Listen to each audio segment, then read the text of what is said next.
रात अपने चरम पर थी। राजधानी एक्सप्रेस अपनी पूरी रफ्तार से दौड़ रही थी और ट्रेन के भीतर का माहौल तनाव और रहस्य से भर चुका था। अरविंद का मन अभी भी सविता के साथ बिताए पलों में उलझा हुआ था, लेकिन उसे अजीब सी बेचैनी महसूस हो रही थी। करीब रात के 2 बजे ट्रेन के फर्स्ट क्लास के कोच में एक भयानक चीख गूंजी, कोई बचाओ।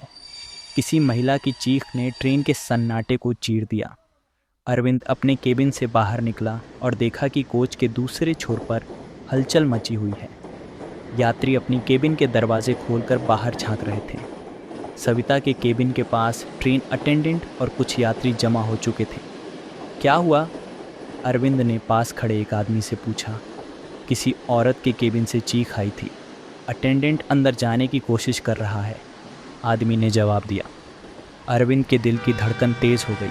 उसने जल्दी से सविता के केबिन की ओर कदम बढ़ाए। जब अटेंडेंट ने केबिन का दरवाज़ा खोला तो सबकी सांसें थम गईं। सविता फर्श पर पड़ी थी।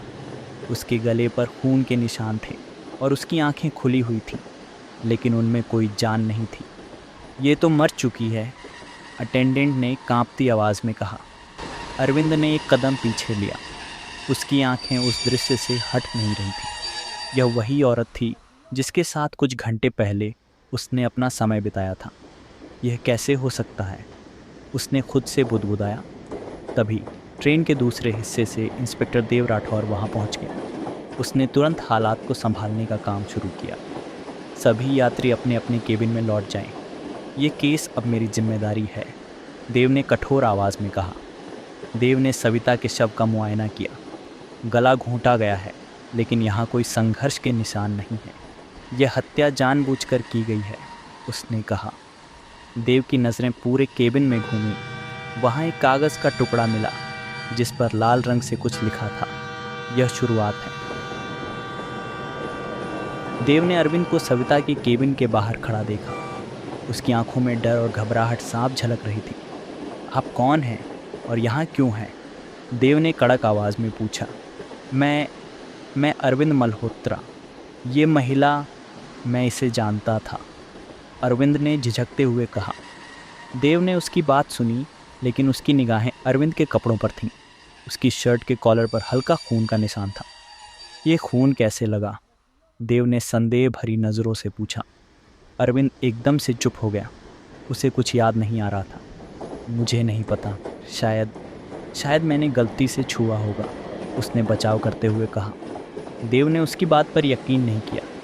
आप यहीं रुकिए, मुझसे बिना पूछे कहीं मत जाइए। दूसरी तरफ अंजना मल्होत्रा अपनी योजना को सफल होते देख रही थी। वह ट्रेन के अगले स्टेशन पर छुपी हुई थी। अपने आदमी से फ़ोन पर बात कर रही थी। सविता को हटा दिया गया है, अब वक्त है अगले कदम का। अरविंद को इस खेल में फंसा दो। उसकी आवाज़ में एक ठंडक थी। वह अपने पति से नफरत करती थी और अब उसकी बर्बादी का यह पहला कदम था। सविता की मौत ने ट्रेन के माहौल को पूरी तरह बदल दिया था। अरविंद खुद को निर्दोष साबित करने की कोशिश कर रहा था, लेकिन उसके खिलाफ सबूत बढ़ते जा रहे थे। देव हर पहलू की जांच कर रहा था, लेकिन उसे यह समझ आ गया था कि यह हत्या सिर्फ एक गुस्से का परिणाम नहीं, बल्कि एक सोची समझी साजिश थी। अगर आपको यह भाग पसंद आया है तो चैनल को सब्सक्राइब कीजिए। अगला भाग जल्द ही आएगा।